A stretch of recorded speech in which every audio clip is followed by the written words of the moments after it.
What's up mga ka-Big Bites?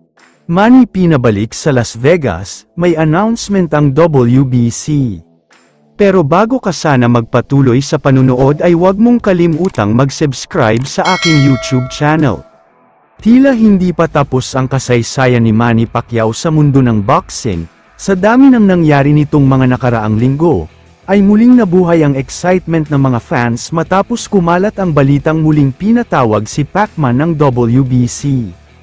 Hindi malinaw kung bakit, pero ang sigurado sa ngayon ay isang malaking anunsyo raw ang gagawin sa mismong Las Vegas kung saan maraming beses na rin siyang lumaban at nagtagumpay noon, may mabigat daw na mangyayari.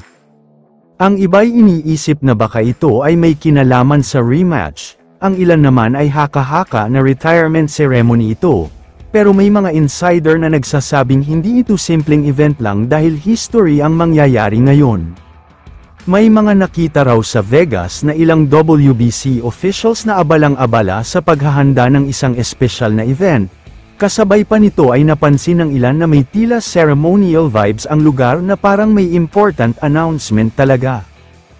Ang pinakamatinding usap-usapan ngayon ay ibibigay na raw kay Manny Pacquiao ang WBC welterweight belt, ayon sa mga source ay matapos ang matinding review sa laban kontra Barrios, na pagdesisyonan daw nila na ibigay kay Manny ang belt.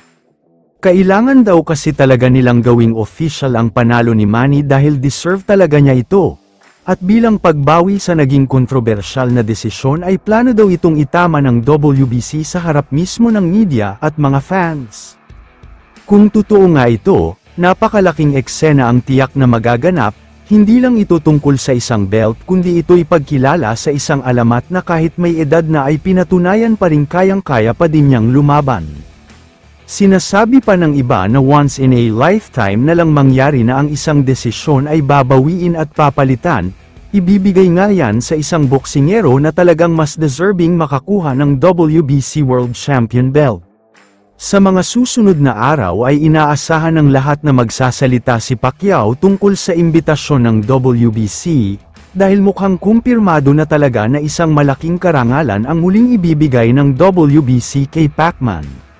At sa mismong lugar na Las Vegas, Nevada kung saan maraming beses siyang naging hari, maaari na naman siyang koronahan bilang tunay na kampyon, kaya sobrang exciting talaga ang mga susunod na mangyayari dito. Kaya naman kung kayo ang tatanungin, ano ang masasabi nyo sa balitang ito? I-comment mo naman ang opinion mo tungkol sa tanong na ito. Dito na muna nagtatapos ang video na ito. Maraming salamat sa panunood mga ka-Big Bites. God bless sa inyong lahat.